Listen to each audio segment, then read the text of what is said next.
If you like our video, click the subscribe button to subscribe to our channel and get easy access to new content.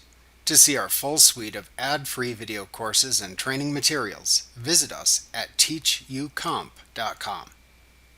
You can also apply a single payment amount from a customer to multiple outstanding invoices for that customer by placing a check in the checkmark column that appears to the left of the invoices against which you want to apply the cumulative payment amount received until the total payment has been distributed to the correct invoices.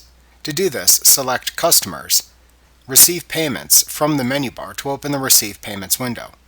Then select the customer or customer job who sent you the payment from the Received From drop-down. Enter the payment date, amount, and payment method at the top of this window.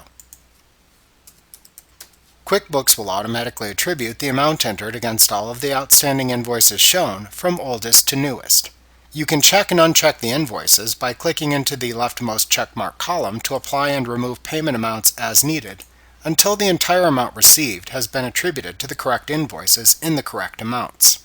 You can also change the amounts applied to each invoice if needed by changing the amounts shown in the Payment column at the right end of the outstanding invoice list.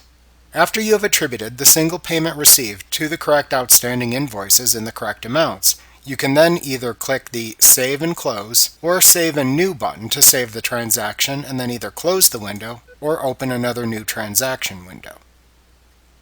Remember to click the subscribe button to see more of our videos. Get ad-free courses at teachucomp.com.